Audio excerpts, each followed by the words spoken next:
This is political reporter David Leal with STN Channel 2 News. Welcome you back to our continuing series of, camera 2, yep.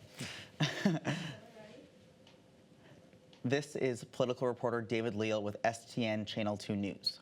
Welcoming you back to our continuing series of election coverage in Connecticut's 1st Congressional District. Today we have in our studio the former Mayor of Hartford and congressional candidate Luke Bronin. Welcome. Thanks, David. Thanks for having me. Yes. So first question, in essence, who are you, and can you just tell us a little bit about yourself? Sure. So I'm a dad. I've got 3 kids. I'm a veteran, served in the U.S. Navy and deployed to Afghanistan. Worked in the Obama administration for 4 years, was the chief legal counsel to our prior governor for a couple years, and then was mayor of Hartford for 8 years. And since I finished up as mayor about 1.5 years ago, I've been teaching law school, and for the last 2 months, been running a campaign for the U.S. Congress. Yeah, awesome. So since the 1970s, the number of members of Congress with military experience has decreased. Yeah. So I'm wondering, why did you join the military, and how would that shape you as a member of Congress? Yeah, I joined the military at an unusual time. It was late. I had finished law school already, and I had a number of friends who were in the military and who had already done 1 or in some cases 2 deployments to Iraq or Afghanistan, and it felt to me like the burden was just being shared by too small a group of people. You know, from where I was in law school, just felt like a different world from where my friends were, and I felt a responsibility to step up and do my part. So I ended up becoming a reserve Navy intelligence officer, and then in 2010 deployed to Afghanistan and was part of the military's anti-corruption task force.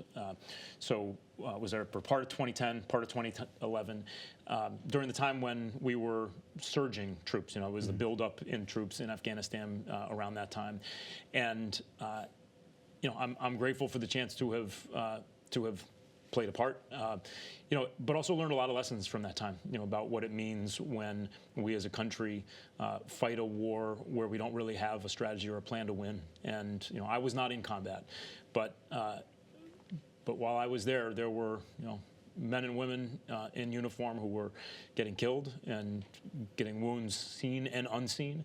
And to me, that was a really powerful lesson about how important it is, you know, as a public servant, to be able to make sure that we're honest with ourselves about, you know, what we seek to do, and when we ask people to step up and sacrifice, you know, the burden of that, the responsibility of that. Yeah, well said.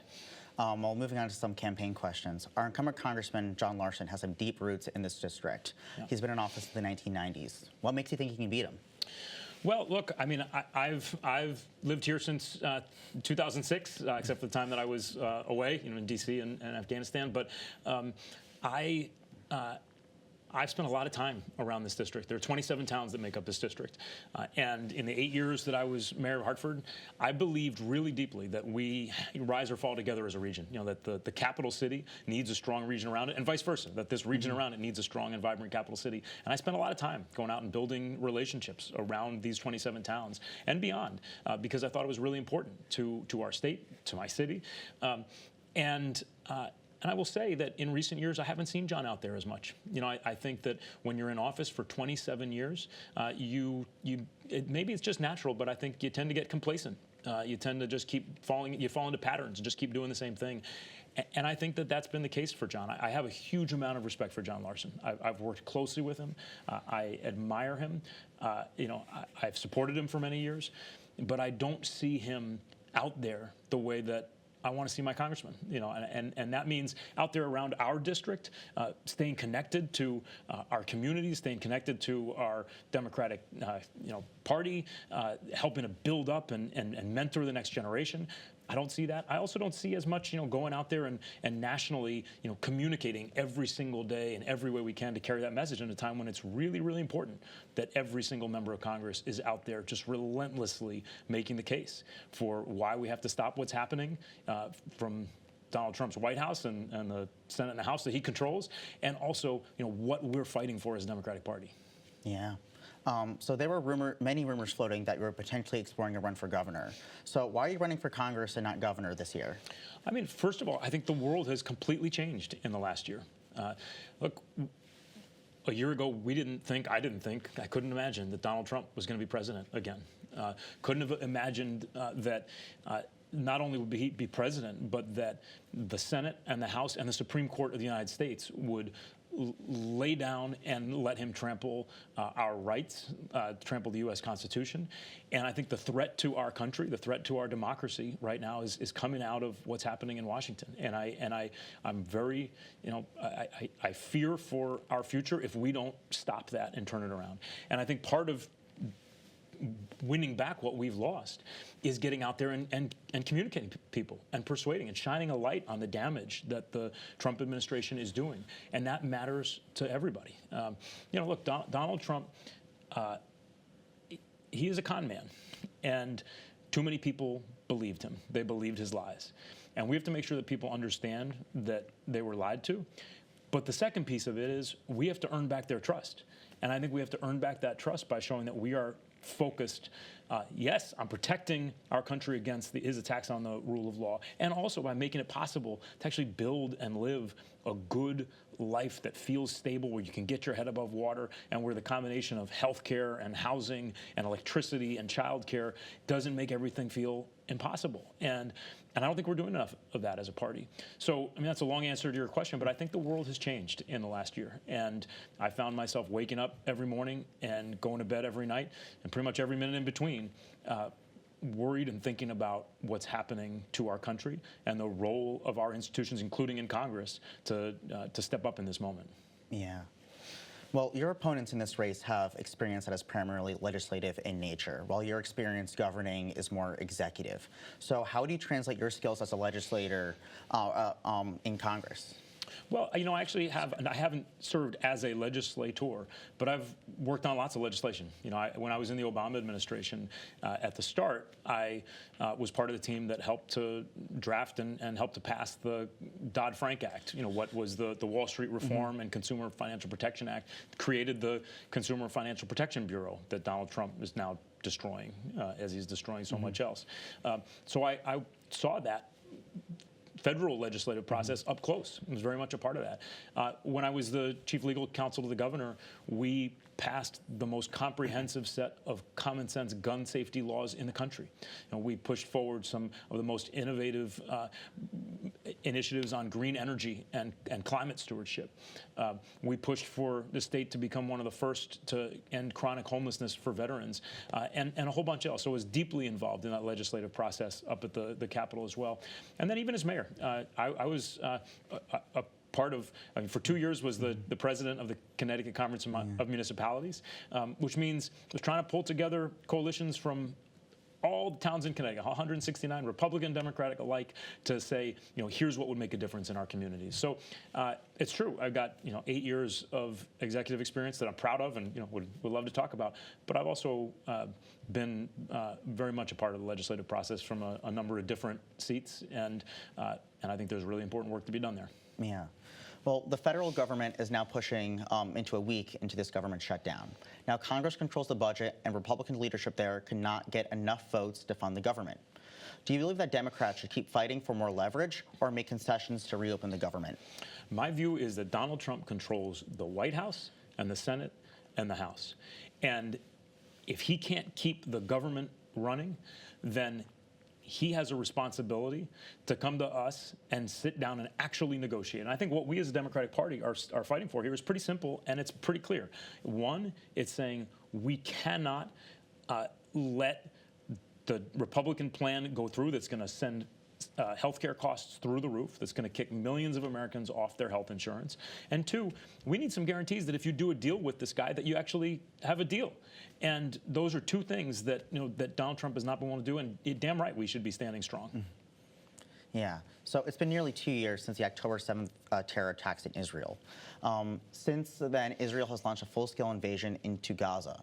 Should members of Congress use their leverage to push Hamas, and specifically the Netanyahu government, for a peace deal?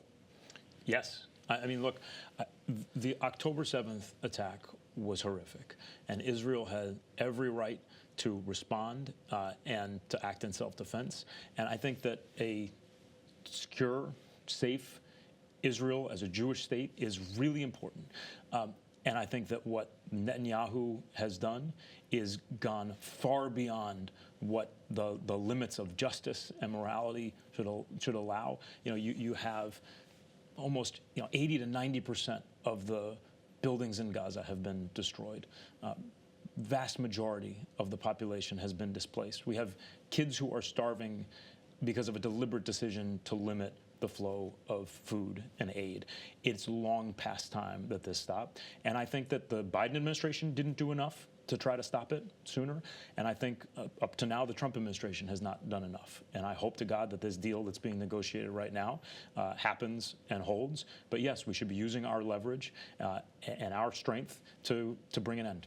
Yeah, and kind of more on this too. A lot of Western countries have recently recognized Palestine as a country.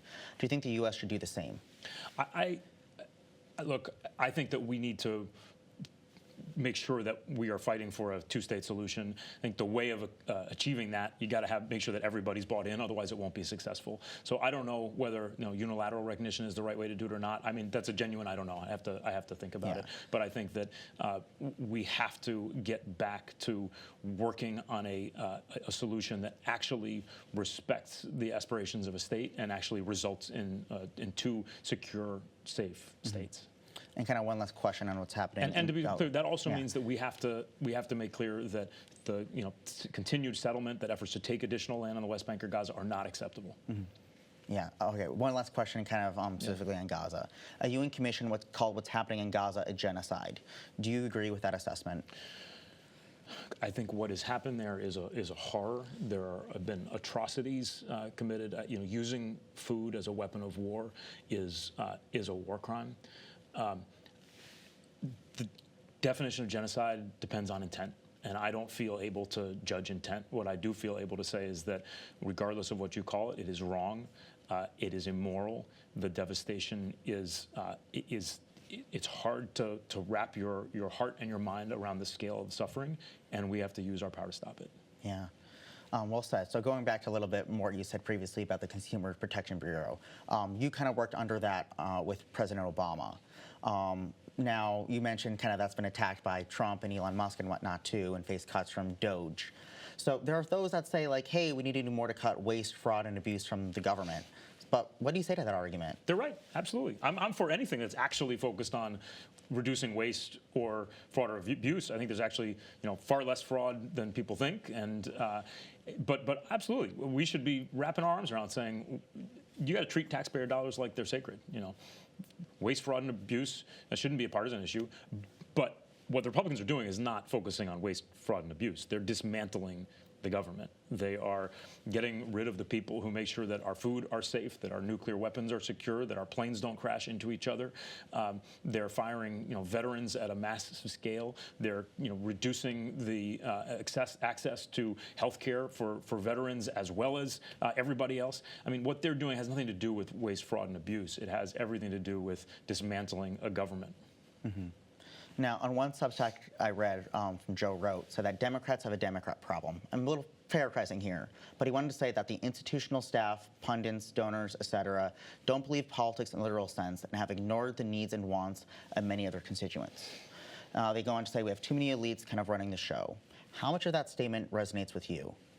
Pretty much all of it. I mean, I think one of the problems last year was in the presidential election, aside from the fact that President Biden should not have run again, and I'm still frustrated and angry about that decision.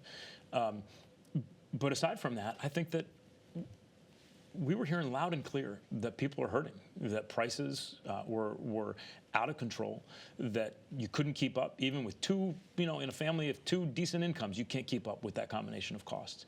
And too much of the Democratic Party's answer was, no, look at the data, it's fine. It wasn't fine, and I don't think we heard, and I don't think we showed that we heard. And so, yeah, I think that's right.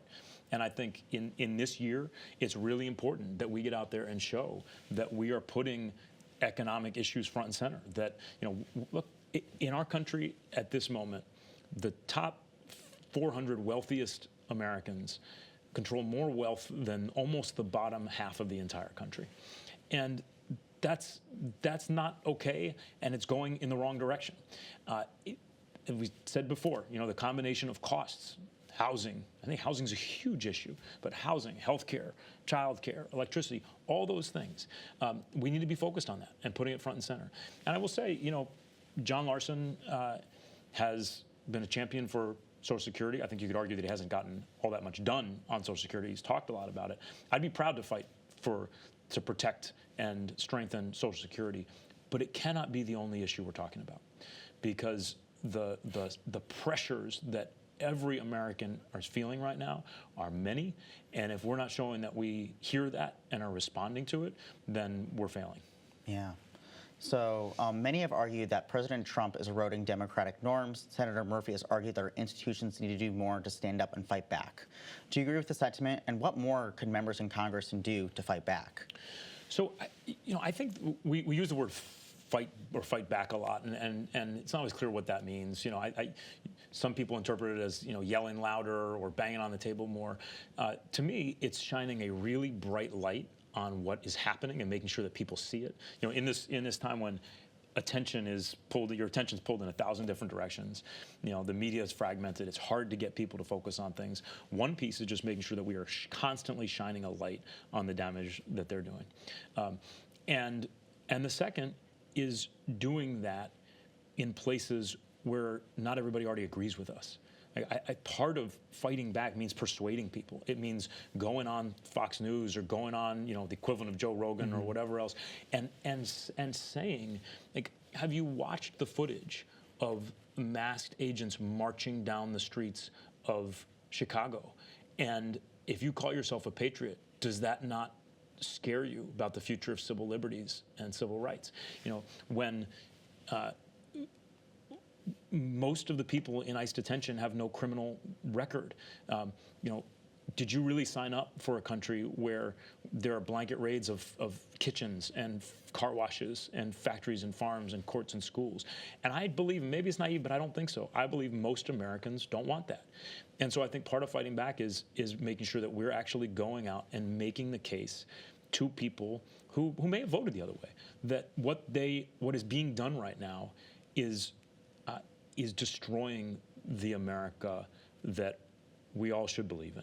And that's an America where the Constitution matters, where civil rights are real and respected, where you can't ignore court orders. And I think that those two things are really important. Not letting them get away with this by accepting it, but constantly shining a light, but again, doing it in places where we actually are persuading people. Yeah, well said.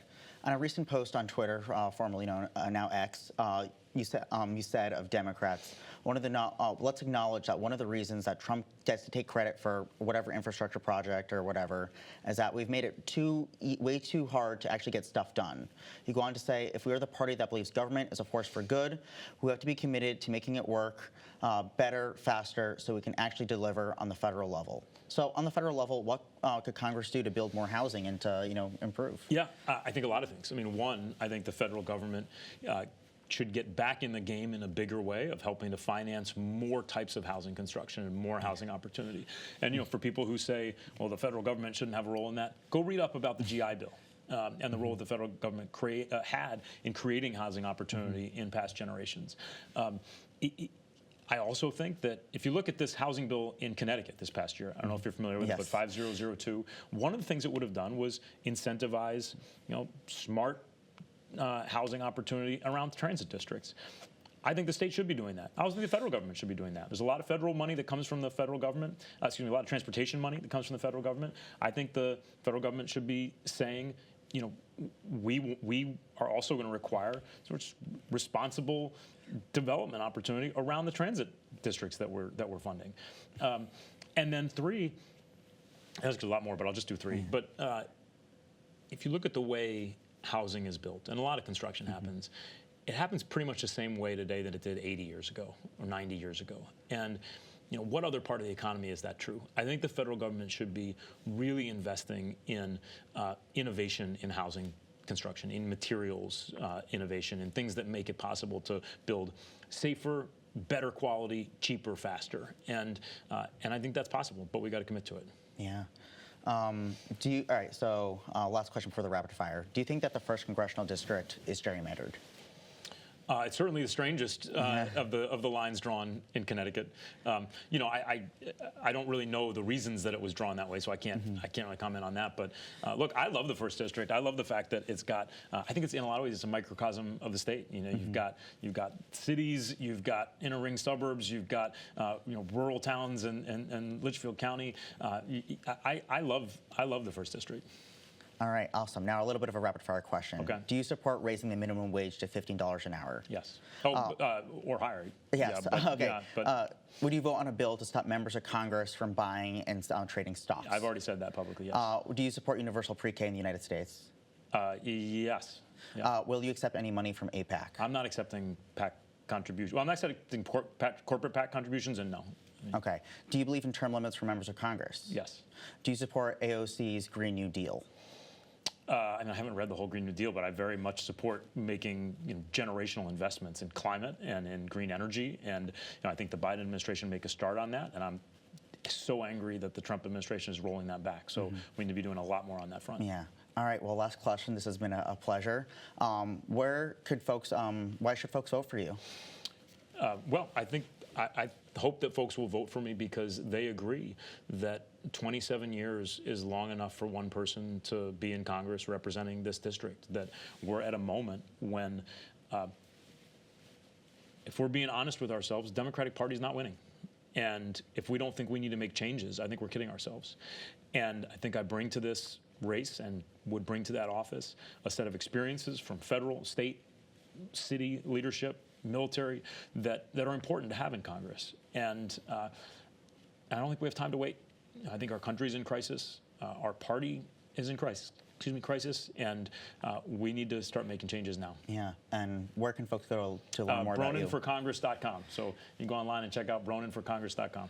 All right. Well, thank you so much, Mayor Bronin. This has been David Leal with Luke Bronin for STN Channel 2 News Political Coverage.